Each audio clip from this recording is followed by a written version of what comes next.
Ladies and gentlemen, we are back for yet again another movie review. Dare I say, one of the best movies of 2023 so far in air. Directed by Ben Affleck, this is the amazing journey of how Nike and Michael Jordan collided and what that meant for not just the sports industry, but for entertainment and media in terms of how people perceive a shoe versus a person. And we're going to go and dissect what we liked about it, some nitpicks here and there, but we're going to go and break it down between me and Mike. What's going on, Mike? How you doing? Hey, I want to be like Mike. But yeah, me and Mike checked out this like now 2 days ago, and I mean I think I personally was thrown off because I was like, yo, this is firing on all cylinders. Like Ben Affleck as a director, we all know he's an amazing director.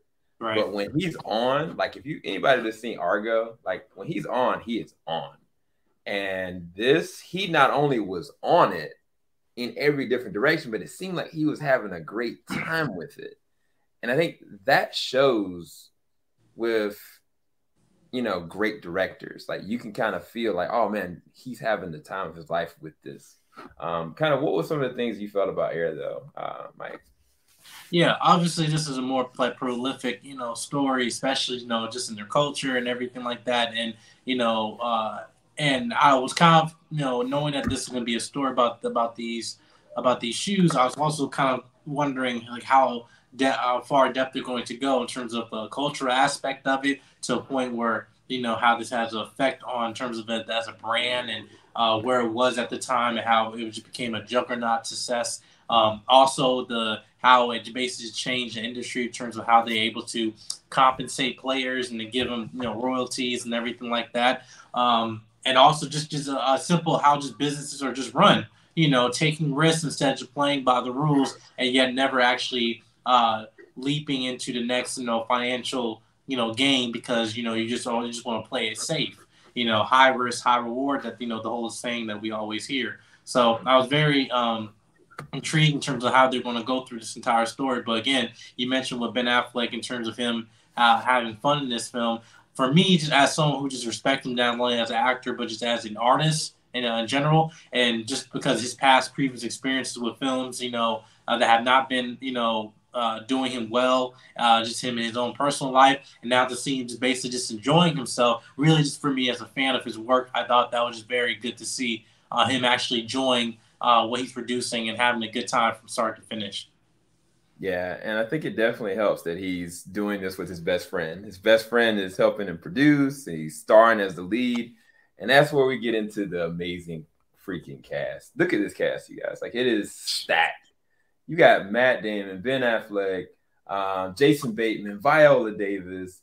You got Chris Tucker. I mean, this is a stacked cast, and I'll say this about the cast. They are all amazing in their own right. Because there are certain key moments. Like if I take like Marlon Wayans, Marlon Wayans, he can be funny. If anybody's seen Bel Air, he did a really good job there. But with this, he plays a real subtle role. Yes, he has a moment to kind of crack a joke, but he was being very serious and it's pivotal to kind of how the story was going to progress for the character Sonny.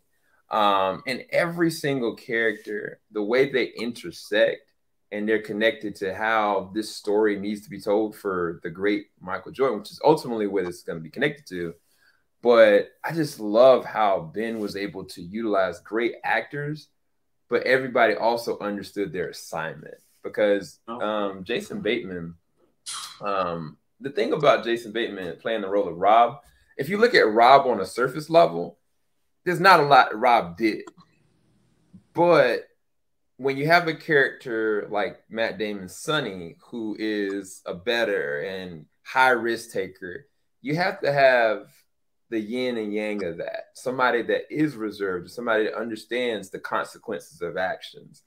And that's something that Jason Bateman did well. Like he didn't overact. Like he showed these are the consequences to your actions, even if I'm going to move forward with you. And I just loved everybody's subtleness with their performances. Some higher octane than others, But what were some of the performances that you wanted to kind of talk about?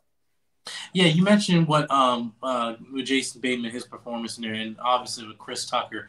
Every actor had a moment in this film where they were able to shine, and to a point that when they're able to convey, their motivation in terms of how they move throughout the story. Because in the beginning, you basically get almost your archetypes of like, okay, stereotypical. Here's the owner, the CEO of the company who have to basically suck up to the shareholders, and you got one person basically just trying to play it safe and try to keep his job, and you have one person who have this creative bug that they can't scratch out of their head and trying to do things, but at the risk of not only in terms of the company's budget, but also just his own job as well. And as well as being a mother to a star athlete, and knowing that, hey, listen, I know and I know everybody want to have my son, but in order to get him, you have to understand that he's not just a person you just sign a deal with, and then he's just a number. No, he's an investment, and you're gonna give me what he's owed, and and not only that, lead the foundation for other players in the future to get what they were owed as well. Yeah, I thought, and you mentioned a good thing about with Marlon Wayans with comedy. Like, I was very surprised with the comedy in this film that really actually kept with the pacing of it. Now, I'm not saying this is a rom com or anything, or comedy, anything like that, but just the fact that in the art of like a business and serious conversations, negotiating, or a phone call conversation, stuff like that, there's humor in it. But the way that I guess Ben Affleck was able to utilize these actors, especially with Chris Tucker, just having the first 5 minutes of this film, when you have this character Howard White having a conversation with Sonny about talking about their standing as a company between Nike, Adidas, and Converse, and basically saying like, listen, man, nobody want no Nikes, no, we got Converse, all these players, they're not signed to us, they're signed to these guys and all that stuff. For 5 minutes, you basically got hooked, and I'm like, all right, I'm in, I'm invested. And I thought the way that, as not only with Chris Tucker, but all the other actors too, they were able to both have, scenes that were able to basically highlight their acting chops, but more importantly, just keep the story having a consistent pace from start to finish. Yeah, like I think a good comparison would be like Chris Messiana, that plays the role of David, who is basically Michael Jordan's manager, like the person that kind of like assesses like his financial endeavors, who he should kind of sign with. There's a back and forth between David and Sonny that is gold. Like, Yes. this movie is rated R. I mean, it's not like nudity or anything excessive or anything. It's just language.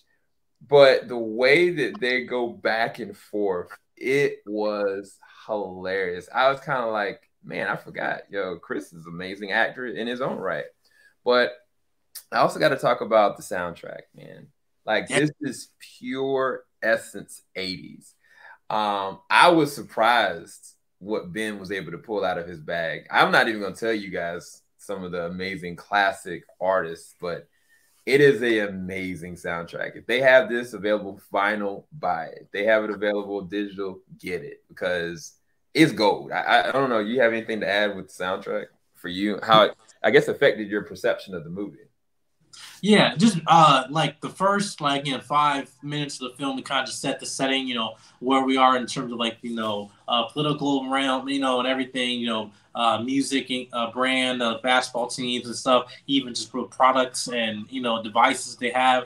Like again, they kind of just set the air that that is taking place in, but also not just beating over your head, because yes, we've seen a lot of like movies say, hey, we're in the 80s. Here you go. Here's all this breakdancing. Here's all no. It just seemed like, hey, all right, we're taking place in the 80s, and then then we're just moving forward. Yes, there's a lot of corniness and stuff like that to play off some like comedic moments, like in terms of their outfits. Especially with Ben Affleck, character plays Phil Knight. His character best, the wardrobe he had in this film and everything, really took place in the 80s and everything. I really that just highlight his character in a really interesting way. Yeah. I mean, the other thing that I talked about how Ben was on all cylinders in terms of his directing. Like, one of the things that Ben has a good some people don't have it, but he has it. He's got a good eye. Like in terms of his shots that he chooses to use, there's certain shots that he kind of hones in on people's faces, and then he uses a blur effect to kind of focus in and hone on where somebody else's mind is going, where they're looking. And I was like, in a movie like this, you wouldn't expect to have great cinematography and great shots that have been already pre-set up. Because I would imagine he probably would have had to have done like a storyboard for how he wanted each character to interact. Because this is kind of coming out of nowhere. Yes, it's from a piece of history, but he's trying to piece it together in a movie format. And that's hard to do. Like, you can't just come up with like, and especially the other thing is, and this is not a spoiler because they've already said it, Michael Jordan, you know, isn't like, how do I put it? He's in it. It's about him, but he's not. Right. It's not like, you know, a biopic about Michael Jordan. This is surrounding the idea of what Michael Jordan meant for Nike and what Nike meant for Jordan in terms of everybody else. So there's not like open lines of dialogue with Michael Jordan. And the fact that they were able to do everything they did, making this a good movie, great story, great dialogue, great actors, without the actual icon doing or saying anything. That was a ballsy move. That's insane. Yes. That's insane. Because on paper, that wouldn't make sense. You kind of like, no, you use Michael Jordan's voice or get somebody that's a good big actor to, you know, and like play it up. But that wasn't what they were trying to do. And I think I love that about it. Yeah, and I think also because there's different ways. We've seen biopics before, Whitney Houston.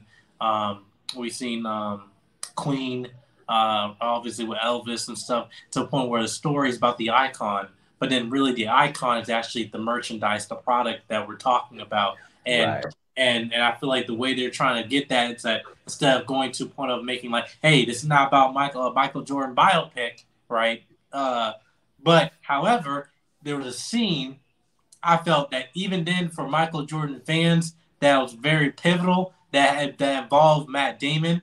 When Sonny was giving his speech to convince Michael about the shoe, that was basically talking about, hey, listen, man, this was going to happen in the future. This is going to do this. They're going to be forgotten. Blah blah. Everyone's going to be forgotten in this room, but not you, because the deal that you're about to make right now, right? We're not trying to make a shoe is just a shoe until someone steps in it, steps into it, and we want you to step into it.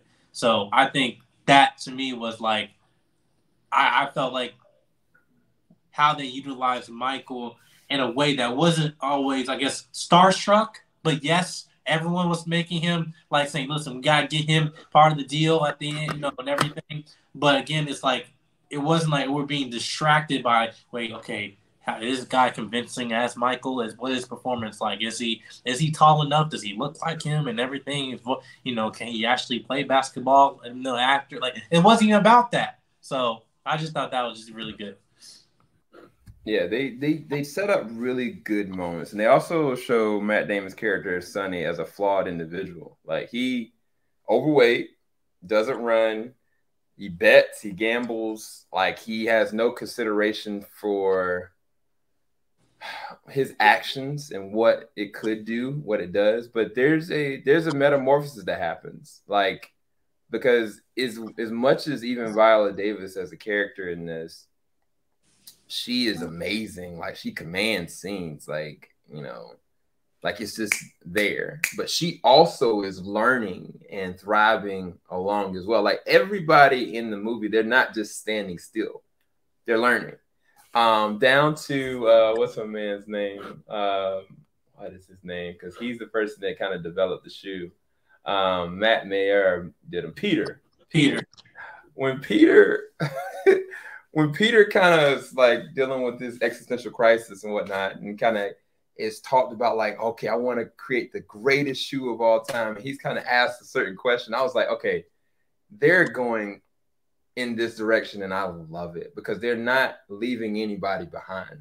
But yeah, man, we can keep ranting about this. I'm just gonna say it, like, this is one of the better movies I've seen 2010. Like, this is either a 9.5 or a 10 out of 10. I really don't have any flaws with the movie because even at the end, they had like a really great end credit progression that kind of showed you things. It's like, wow, this is amazing. So yes, continue to stay because there's more as it goes along. But yeah, I really loved it. What was it? I'm forgetting the name. Was it The Last Dance? That or what that was called the Netflix series for Michael. Yeah. Okay. Yep. So again, if you want to have a Michael Jordan biopic and everything like that, that's there for you for Netflix. But this is actually talking about the surrounding people, the everyone who's influencing Michael in terms of the of the brand that is of Air Jordans, right? And I think again, what you mentioned was certain these characters that you would never even thought of, off rip, talking about from the logo of the to the shoe, to the name of the shoe, who came up with it, and everything like that. And also just how again where everyone's kind of just been on like the edge of their seats in terms of like, okay, waiting on this decision and how things are getting moving parts are getting to make this very, very crucial deal that obviously that affected just our culture. Yeah, no, absolutely. Because you just don't take the significance of understanding like how this changed everything. This moment changed everything. For us, from an outside perspective, you're like, wow, I mean, yeah, Michael Jordan is the greatest basketball player ever lived.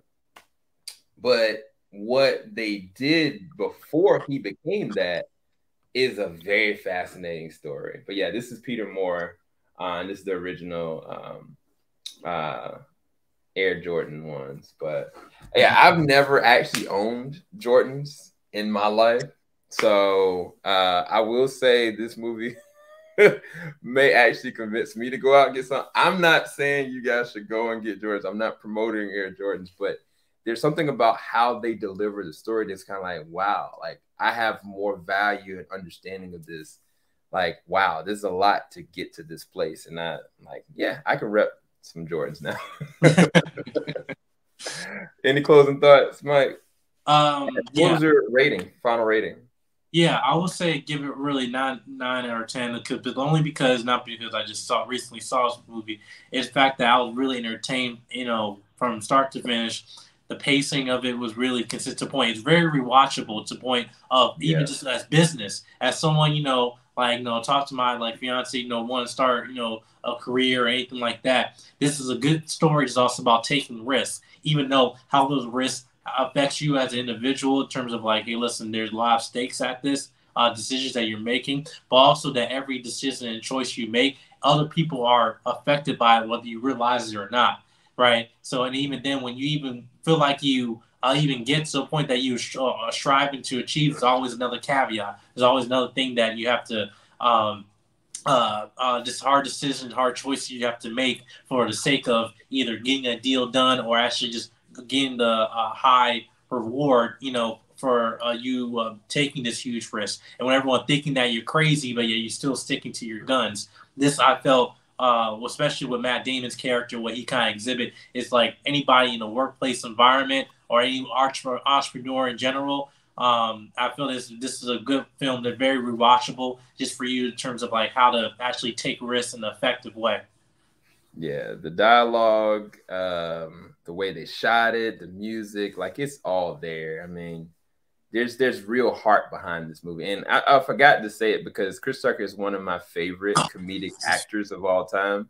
Chris Tucker's back. He's back. Hilarious. Like he has not missed a step. It doesn't matter how old this man is. Like he was making some joke like, oh man, my back and my knees, man. I can't keep moving.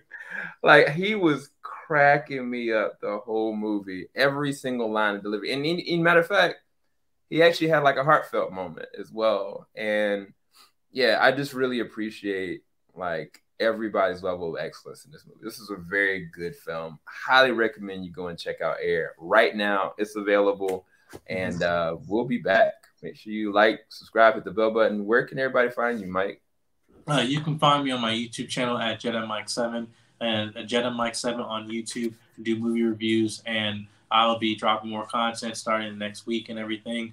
And also you'll see me on this platform as well on TeamJVS. Yeah, Mike's got some heat coming you guys' way, and also possibly some anime content. Yes, they're written. Yes. Yeah, he got some raw, unfiltered content. I'm trying to convince him to give out, but maybe that's for Patreon people. We'll see. All right, guys, we're out. Peace. Falling out the top of the I can see the skyline, 50 mile radius on my timeline.